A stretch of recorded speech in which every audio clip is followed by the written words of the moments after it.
नमस्कार, मैं हूं घोषित कौशिक और स्वागत है आपका द हिंद वॉरियर न्यूज़ में। एक तरफ जहां कोरोना महामारी में इंसानियत तार-तार होती नजर आ रही है, वहीं इंसानियत का एक बेहतरीन उदाहरण पेश करते नजर आए रेड क्रॉस सोसाइटी के कुछ सदस्य, जहां उन्होंने कोविड पेशेंट्स के लिए फ्री में उपचार के लिए बेड्स बनाए।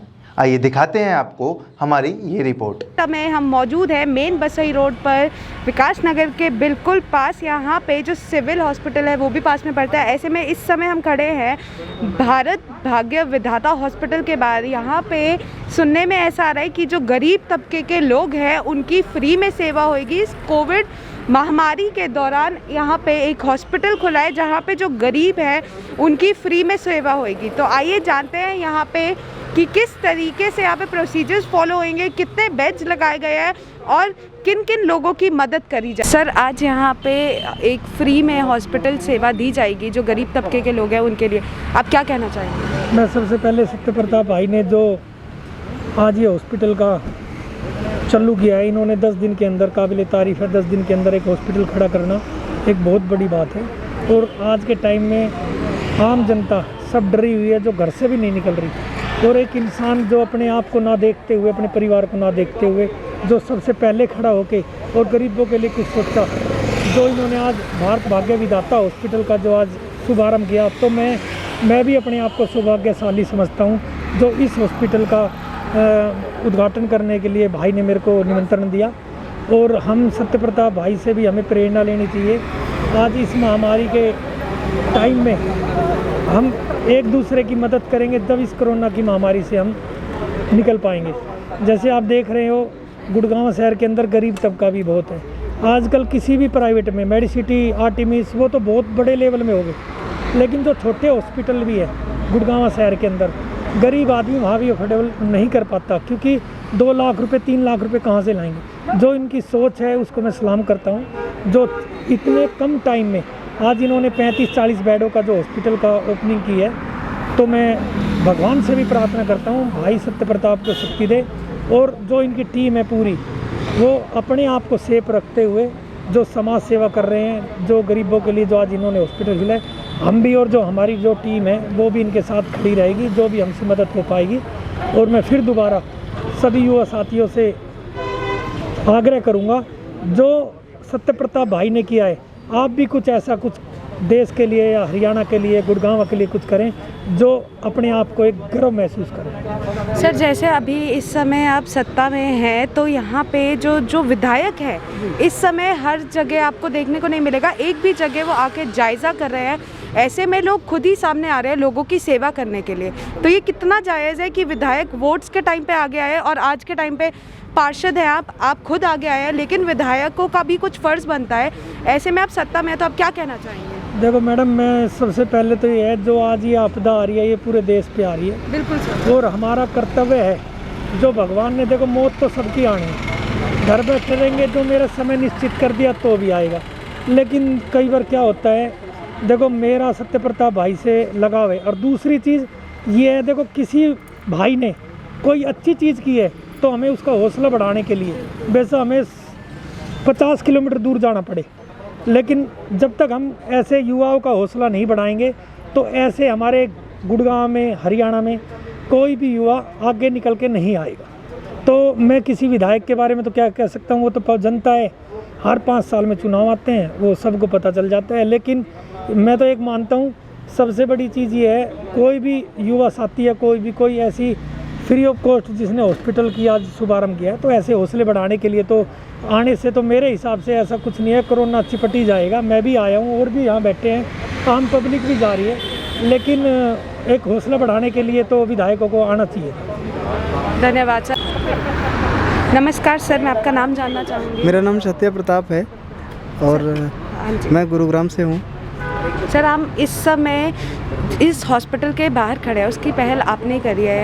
यहाँ पे फ्री सेवाएं दी जाएंगी गरीब तबके के लोगों को, तो उसके बारे में आप बताना चाहेंगे? ये जो सेंटर है यहाँ पे कितने लोगों की मदद होगी, कितने बेड्स लगाए गए हैं? देखिए, अभी हमने जो इसको इनिशियली बहुत ही मेहनत करने के बाद हमारी पूरी टीम 24 घंटे जो है वर्किंग रही है, और उसके बाद हमने 6 दिन के पूरे वर्क के बाद में जो है 16 बेड्स की अवेलेबिलिटी दे पाई है लोगों को, जो फर्स्ट फ्लोर, ग्राउंड फ्लोर से ऑप्शनल होगी आज शाम तक। बेसमेंट उसके बाद 20 बेड का बनेगा, टोटल 36 बेड की हमारे पास सुविधा रहेगी, जिस पर ऑक्सीजन से बेड्स होंगे और आईसीयू बेड्स होंगे। एक वेंटिलेटर रखा हुआ है। मैं चाहता नहीं हूँ कि वेंटिलेटर दूँ, क्योंकि वेंटिलेटर पर जाने के बाद 99% पेशेंट की मौत हो जाती है। मैं ये चाहता हूँ मेरे यहाँ कोई भी पेशेंट जो स्ट्रेचर पर आता है वो अपने पैरों पर चल के जाए, मेरा ये एम है। सर आप बहुत अच्छा काम कर रहे हैं। ऐसे में यहाँ पे जो आज शुरुआत हुई है, किसी भी तबके के लोग जो गरीब हैं, जिनके पास पैसे नहीं है, ऐसे में उनका भी फ्री में मुफ्त में इलाज होगा। इस गेट पर कोई भी मरीज आता है वो खाली नहीं जाएगा, हमारे पास अगर बेड अवेलेबल है। मैंने बोला है पहले ही, अपने ट्वीट में मैंने लिखा था कि हमारे उद्देश्य है लोगों की जान बचाना, पैसा हमें नहीं कमाना है। जो कैपेबल हैं भाई पैसा हमें दे सकते हैं वो दें, जिसके पास नहीं है वो भी एम्बुलेंस से उतर के हमारे बेड को यूज़ करके और ठीक होके हमें आशीर्वाद देते हुए जाए। सर इस टाइम पे जो हालात चल रहे हैं, अगर हम गुरुग्राम की बात करें तो बहुत ही बुरे हालात हैं। हर तरीके से जो हॉस्पिटल की फैसिलिटीज़ है फेल होती हुई नज़र आ रही है। ऐसे में ऑक्सीजन की किल्लत भी देखने को मिल रही है आए दिन। तो आपने जैसे हॉस्पिटल खोला है, तो इसमें अगर ऑक्सीजन की कमी है तो आप लोग साथ के साथ उसको पूर्ण करेंगे? डेफिनेटली। देखिए, जो संसाधन हमारे पास हैं हम उन संसाधनों को यूज़ करेंगे। उसके बाद में मेरी कोशिश रहेगी कि 1 महीने के अंदर अंदर हम अपने हॉस्पिटल में जितनी भी गैस की खपत है उतनी गैस के प्लांट्स को कहीं ना कहीं प्लान करें, और मैं सरकार से मदद मांगूंगा। अभी तक मैंने सरकार से कोई भी मदद नहीं ली है। पूरे गुरुग्राम वासियों का सहयोग रहा है। हमारे जितनी भी टीम है यहाँ पर आपको दिखाई दे रही है, सब सहयोगी हैं। जिसको मैंने बोला कि आपको दिल्ली से एक इक्विपमेंट, एक सिरिंज लेके आनी है, वो गया हमारे लिए। तो मैं मतलब मेरा जो टीम है, मैं इनसे बड़ी उम्मीद करता हूँ कि आप अगर किसी भी यहाँ पर खड़े हुए पर्सन से बात करेंगे तो यही कहेगा कि यस मैं आई डू इट, कोई मना नहीं करता। सर ऐसे में आप बहुत अच्छा काम कर रहे हैं, हमारी शुभकामनाएं आपके साथ है। Best of luck sir. इस टाइम पे जहां लोगों के बारे में सोचा नहीं जा रहा है, आपने एक पूरा हॉस्पिटल 6 दिन के अंदर तैयार करके खड़ा कर दिया, जहां पे आप गरीबों की भी मदद करेंगे। सर ये आइडिया आपके पास कैसे आया? क्योंकि इस महामारी के समय में लोग जो अपने हैं उन्हीं की मदद नहीं करना चाह रहे हैं। देखिए, मैं किसान पुत्र हूँ, गरीबी मैंने देखी है, लोगों को बगैर संसाधनों के मैंने मरते हुए देखा है। लास्ट 22 मार्च 2020 को जब जनता कर्फ्यू हुआ था, उस दिन से मैं एक्टिव था, और उस दिन से लेकर मैंने 2020 16 जून तक लोगों की सेवा करी है। चाहे वो राशन की सेवा हो, चाहे वो खाने की सेवा हो, जो हमारे से बन पड़ा हमने किया। हमारी पूरी टीम ने लोगों को बाहर भेजने के लिए, ट्रेनों को रवाना करने के लिए बसों में बिठाकर उनके घरों तक पहुंचाया। अब की जो दूसरी लहर आई है, इसमें हमारे पास वो चीज़ की डिमांड आई जो हमने कभी देखी नहीं है, सोची नहीं कि ऑक्सीजन की डिमांड आना शुरू हुआ। मार्च के अंदर लोगों को दिक्कत आई, हमने कोशिश करी कि भाई कुछ ना कुछ किया जाए। इंडस्ट्रीज से सिलेंडर्स उठाए, इधर उधर से अरेंज किए, लोगों की सहूलियतों को देखते हुए जिसको ज़रूरत है उसको दिया, तो हमने सिलेंडर्स दिलाए। फिर मुझे लगा कि लोगों को बेड की पर डे ट्वीट देखता था, लोग कहते थे कि भाई मेरा पेशेंट जो है 40% ऑक्सीजन पर आ चुका है और मुझे बेड्स की अवेलेबिलिटी चाहिए। मेरा दिमाग बेचैन हुआ और मैंने रात को ट्वीट किया। 24 अप्रैल को मैंने विधायक जी और जिला अध्यक्ष भाजपा की मैम का नाम लिख के किया कि मुझे परमिशन अगर आप दिलाते हैं तो मैं हॉस्पिटल की प्लानिंग करना चाहता हूँ। उन्होंने मुझे 28 मार्च को बुलाया, बोले क्या प्लान है? मैंने कहा कोई प्लान नहीं है, आप इस लेटर पर साइन करवा दो, मैं आपको उसके बाद दिखा सकता हूँ। उन्होंने बोला आप सीएमओ साहब के पास जाइए, सीएमओ साहब को दिखाया, बोले क्या प्लान है? नहीं कोई प्लान है, आप इसको पढ़ लो, अगर आपको लगता है मैं कुछ कर सकता हूँ आप साइन कर दो आगे इसको। उन्होंने डीसी साहब को मार्क किया। हमारे पास 1 तारीख को परमिशन आई थी और 1 तारीख के बाद हमारी पूरी जो एनर्जेटिक टीम है, मैंने कुछ नहीं किया है, मैं आपको क्लियरली बता दूं, मैं कुछ नहीं करता, आपके सामने खड़ा हूं, पूरी टीम हमारी करती है। और आज 6 तारीख है, 6 तारीख को हमने 16 बेड बिल्कुल पूरी फैसिलिटी के साथ में रेडी कर दिए हैं। शाम को हम पेशेंट लेना शुरू कर देंगे। हमारे पास डॉक्टर्स की टीम है, हमारे पास नर्सेज हैं, हमारे पास 2 MBBS डॉक्टर हैं, 4 RMO हैं और हाउसकीपिंग की पूरी टीम है। एक मैनेजमेंट देखेगा, हम कुछ नहीं करेंगे, हम सिर्फ लोगों को देखेंगे कि हमारे यहाँ से कोई भी जो है ना मरीज़ यहाँ से वापस नहीं जाना चाहिए। अगर किसी हॉस्पिटल में बेड अवेलेबल हो गए, हम उस सोर्स को भी यूज़ करेंगे।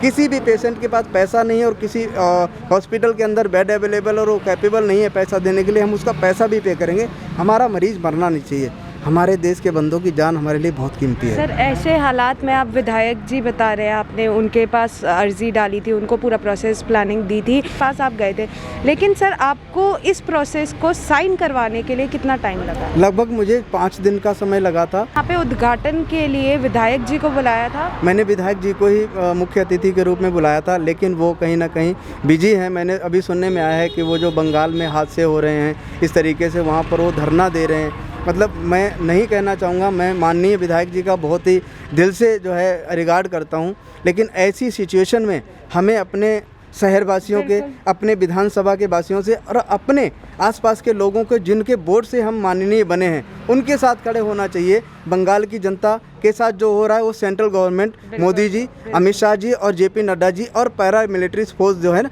वो कर लेंगी। आपको अपनी जनता के साथ खड़ा होना चाहिए, मेरा ये मानना है। ये प्रोटोकॉल हैं कोरोना के, लोग नहीं आ रहे हैं, फ़ोन पर अवेलेबल हो रहे हैं, लेकिन जो अगर आप संसाधनों कोरोना की बात करें तो आज आप भी यहाँ पे ऑन फील्ड ही हैं, उद्घाटन किया गया है, तमाम लोग यहाँ पे मौजूद हैं, तो कोरोना अगर इफेक्ट होएगा तो हम जैसे लोगों को, आप जैसे लोगों को भी होएगा, लेकिन वोट के टाइम पे जब विधायक आगे आ सकते हैं तो वो इस समय पे आगे क्यों नहीं आ सकते? आपको क्या लगता है, क्या रीज़न है? देखिए, ये हमारे देश का दुर्भाग्य है कि जो संसाधन हैं, जो नेता हैं, जो प्रशासन है, अगर वो उस तरीके से काम करे जिस तरीके से जनता करती है, तो शायद जिस देश में हम 140 करोड़ की आबादी में और संसाधनों की कमी नहीं है, हमारे पास आर्थिक मजबूती है, हम लोगों को लोन कर रहे हैं, हम अदर कंट्रीज़ को फाइनेंस कर रहे हैं और हमारे पास संसाधनों की कमी है। ऐसा क्यों है मुझे ये समझ नहीं आता। कहीं ना कहीं कुछ ना कुछ नाकारापंथी है, निकम्मापन है लोगों के साथ। नमस्कार सर, मैं आपका नाम जानना चाहूँगी। माय नेम इज़ डॉक्टर यश फौजदार। सर ऐसे में यहाँ पे इस हॉस्पिटल में कितने डॉक्टर्स रहेंगे, कितनी नर्सेज रहेंगी? देखो, रफली जो एक कंसेप्ट होता है कि नर्सेस में, जैसे आईसीयू में 1 to 1 नर्स का रेशियो होना चाहिए।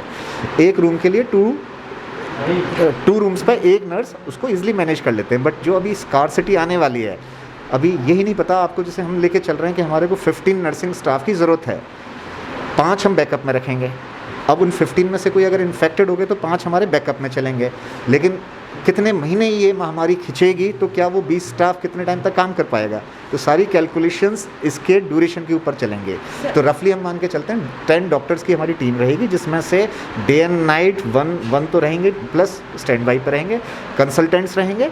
तो अप्रॉक्स 10 डॉक्टर्स और 20 नर्सिंग स्टाफ के साथ हम प्लान अप करके चल रहे हैं। सर अगर ऐसे में यहाँ पे हम इस हॉस्पिटल की फैसिलिटीज़ की बात करें तो कितनी फैसिलिटीज़ है यहाँ पे? तो अपार्ट फ्रॉम वेंटिलेटर अभी हम बाकी सारी चीज़ें अवेल कर पा रहे हैं। वेंटिलेटर हमने सोचा है कि आने वाले टाइम पर जैसे ही वेंटिलेटर के पेशेंट्स, क्योंकि वेंटी का जो पेशेंट होगा उसको 24/7 की क्रिटिकल मॉनिटरिंग चाहिए होगी, तो उसके लिए अभी हम सोच के चल रहे हैं। हमने जो ये बनाया था ये था कि बेसिक जिनकी सैचुरेशन है उनको बेड्स नहीं मिल पा रहे, या जो कि जिनको बेड की भी ज़रूरत नहीं थी, जिनको सिर्फ आइसोलेशन चाहिए, उनको स्टार्ट करते हैं। उनमें से कोई सिक होगा तो फिर हम वेंटिलेटर के लिए प्रबंध करेंगे। So we had ICU, we have the single rooms, we have the general ward.